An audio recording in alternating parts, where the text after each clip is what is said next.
Hi, welcome back. So this is video 5 out of our series 1, behavior intervention for parents. And this video we're talking about timers and transitions. So it's great to have that schedule. We talked about the difference between a schedule and a routine, and it's great to have that schedule in your day where you kind of do wake up, watch or get ready, go to school, come home, do your homework, have some free time, uh, and have dinner, bath time.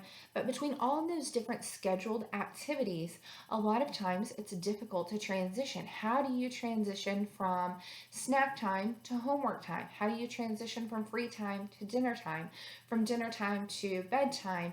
How do you do each of those transitions? And a lot of times as parents, we find that there's a lot of resistance in a transition, and we may have children that refuse to transition. We may have children that whine and cry and throw a fit. We've all been that parent at a park, tugging your child out while they're kicking and screaming and yelling. So we've all been there with those difficult transitions. The thing is, time is not constant. So it's really difficult when we're having fun and we're on vacation, we're enjoying ourselves. It seems as if time flies. Recently, we've gone through the COVID social distancing, and it seemed like at many times time was just flying by. Whereas sometimes we're doing something difficult, such as sitting through a meeting or sitting through a training or trying to exercise or work out, and it seems as if time is standing still.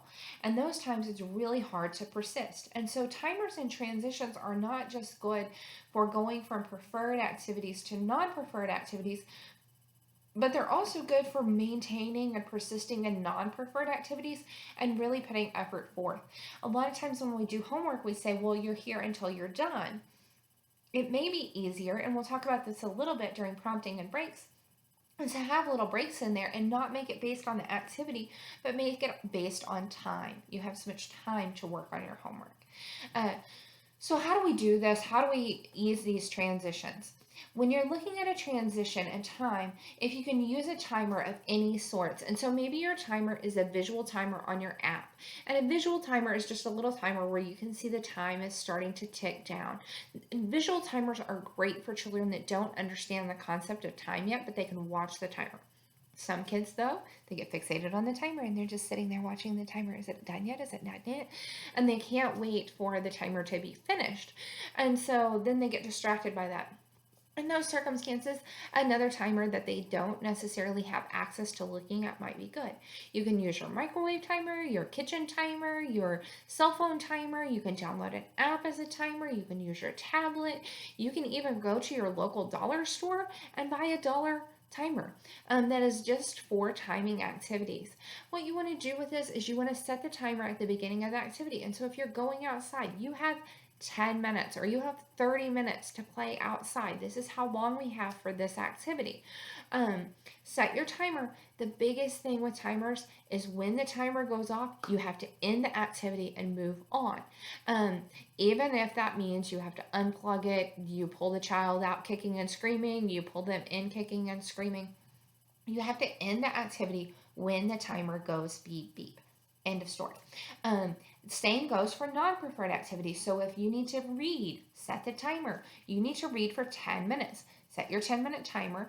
And when 10 minutes is up, don't say finish the chapter or finish the sentence, finish the paragraph. Mark where you're at and you're done. Because as you know, when you're running on a treadmill and you're sitting there watching the time tick down and it's almost done, it's almost done, it's almost done, it's almost done. And when you get to done, you don't want somebody to say, oh, well, you've got just a little bit longer, just keep going and you'll finish up that mile. You're like, no, the timer went off, I'm done.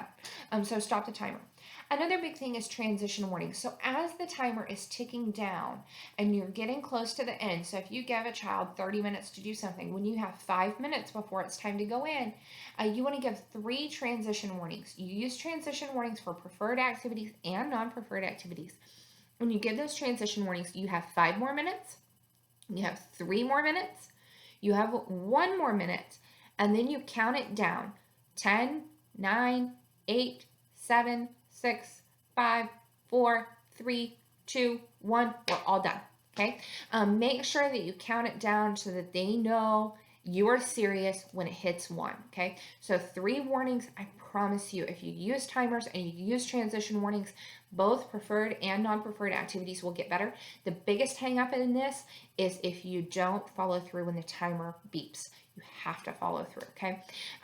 So I hope that these strategies really help you in easing those transitions.